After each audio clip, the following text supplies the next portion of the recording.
Olá, pessoal, tudo bem? Professor Robson aqui. Vamos dar continuidade às aulas de Química 1 e também continuar falando da revisão de funções inorgânicas. Hoje a gente vai falar de bases e sais. Na aula passada nós falamos de ácidos. Então, aqui nós vamos aprender sobre esses principais conceitos. Base e sais cotidianos de funções inorgânicas. Então, as bases. Um grande exemplo de base são os sabões, tá? Sabão é feito com base, né? Tem a reação de saponificação, onde eu tenho uma gordura, né? Eu coloco com uma base, fervo e eu tenho sabão, tá? Então, sabão são produzidos através de base. Uma base é usada para caiação de paredes também, o cal, né? Que é o óxido de cálcio, que vem a ser o hidróxido de cálcio também. Temos aqui alguns antiácidos, são exemplos de bases. E algumas bases importantes, né? O hidróxido de sódio, que é a mais importante, que é a soda cáustica, né? Ela é muito utilizada em vários procedimentos, processos químicos. Então, é começada como soda cáustica. Então, aqui a gente tem a dissociação, né? A dissociação da base, que é um composto iônico.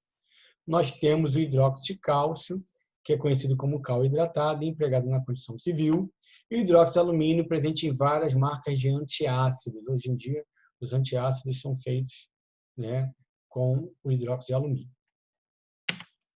Fórmula da base, então a hidroxila tem sempre a carga -1, eu preciso saber da carga do metal para poder, né, fazer aquela troca, né, o valor aqui, o 1 da hidroxila vai para o metal e o valor aqui do metal vai para a hidroxila, e nós temos assim a fórmula.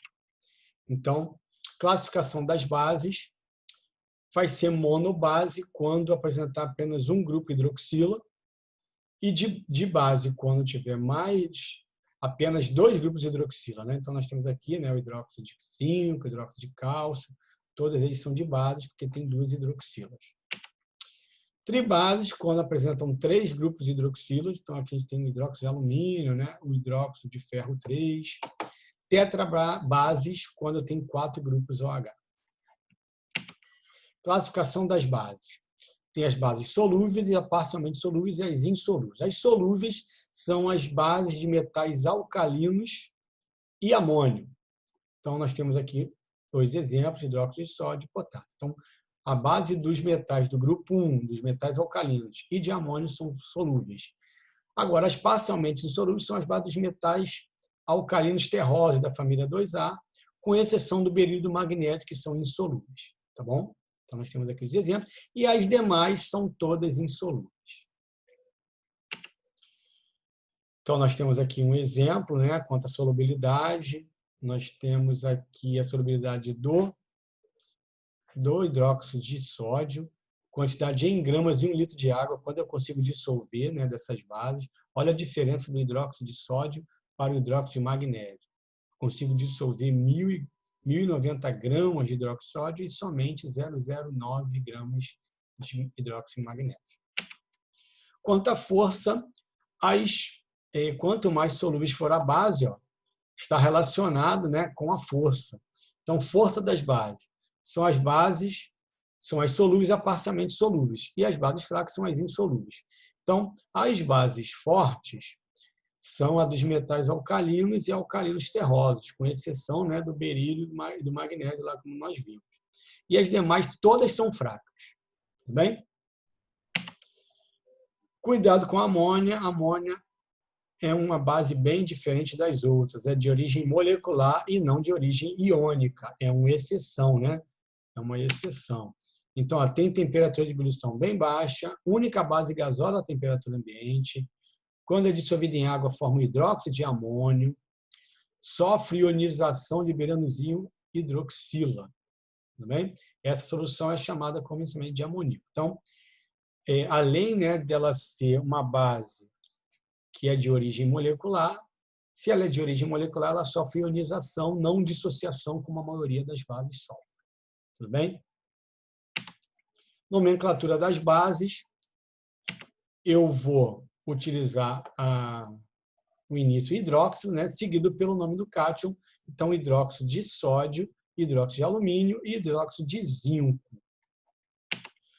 Se eu tiver mais de uma base com o mesmo elemento, eu vou utilizar essas condições aqui. Ó. Eu posso dizer hidróxido de ferro com o número de hidroxilas em algarismo romano, como aqui é 2, aqui 2 em algarismo romano, 3, ou aquele que for menor vai ser o final oso, ferroso, e o que tiver maior número vai ser final I, então hidróxido férrico. Tudo bem? Aqui nós temos uma tabela de cálcio para facilitar a montagem das fórmulas. Então, montando a fórmula, como eu falei, ó, como Na é mais 1, a hidroxila é menos 1, como a soma aqui já dá 0, a fórmula já é NaOH. Já esse aqui, ó, Ba mais 2, eu preciso de 2 hidroxilas para a soma dar 0. Ó. Então, vai ser BaOH2.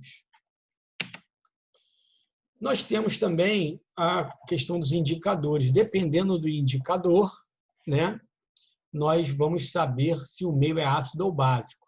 Então, ó, o tornassol em meio ácido é vermelho, em meio básico é azul, fenolftaleína incolor e rosa, e assim nós temos os indicadores com as suas colorações dependendo do meio, se é ácido ou básico. Olha lá, fenolftaleína, aqui ó, incolor em meio ácido, e em meio básico ela fica rosa, ok? E o extrato de repolho roxo tem essas colorações dependendo se o pH se o meio é ácido ou básico. Agora nós temos os sais. Sai é toda substância que sofre dissociação, então libera um cátion que não é o OH+, e um ânion que não é o OH-, ok?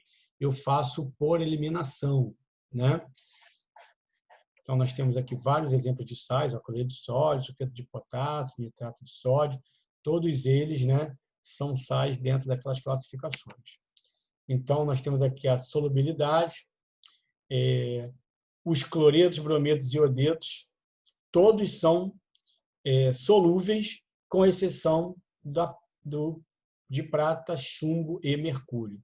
Então, nós temos aqui uma tabela de solubilidade, né, em que, por exemplo, o nitrato não tem todos os sais de nitrato são solúveis, não tem exceção.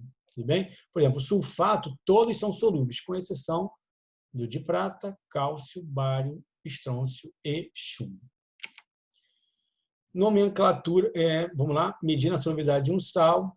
Então, oficialmente denominado, esse daqui é o bicarbonato de sódio, né? Então, esse bicarbonato de sódio é um sal básico, tanto é que quando eu coloco aqui um ácido, ele neutraliza, formando sal e água também, né? Mas como ele tem o CO2, ele também libera um gás. Então, nós temos aqui, ó, medindo a solubilidade. Então, nós temos aqui, na verdade, aqui a gente já está falando um pouco da nomenclatura, né? Aqui está falando medindo a solubilidade, mas é a nomenclatura do sal. Então, aqui é brometo de potássio, sulfeto de prata, nitrato de sódio, nitrato de cálcio e sulfato de alumínio. Então, montando a fórmula, como o fosfato é menos 3 e o sódio é mais 1, o 3 vai para o sódio e o mais 1 vai para o fosfato, então fica Na3PO4. Ácidos, bases, sais no cotidiano, então ácido fosfórico empregado na preparação de adubos, ácido sulfuroso como conservante de alimentos como vinho, ácido fluorídrico capaz de corroer o vidro, tudo aquilo que eu quero, qualquer desenho que eu quero fazer em vidro, qualquer situação com vidro, eu coloco ácido fluorídrico, que ele ataca o vidro. Então, ele não pode ser armazenado logicamente, né, em um recipiente de vidro, porque senão ele vai corroer, ele é armazenado em garrafas de plástico. Ácido cianídrico foi utilizado em câmara de gás, porque o cianeto é altamente venenoso. Ácido clorídrico, limpeza de pisos. Ácido sulfídrico, ele tem cheiro de ovo podre, é uma forma de reconhecer. Ácido nítrico, eles foram utilizados pelos alquimistas e é utilizado para produzir explosivos como TNT. O ácido acético é proveniente, né, tem 2 carbonos, desculpa, também é conhecido como ácido etanóico, é um ácido orgânico que será estudado com maior profundidade em química orgânica. Então, ele é proveniente do vinagre, né? O ácido etanóico é o vinagre.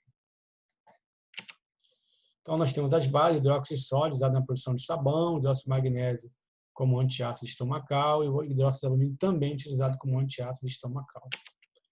Cloreto de sódio é usado na produção de sabão e presente nos produtos de limpa-forno. Sulfato de cálcio aparece sob forma de minerais gipsita e anidrito, é o principal componente do gesso, do giz.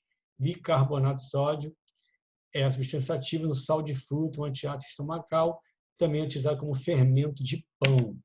Nitrato de prata, usado na cauterização de verrugas e feridas. Nitrato de sódio é o salito de Chile utilizado na fabricação de fertilizantes. O que deu problema essa semana aí foi o nitrato de amônio, né?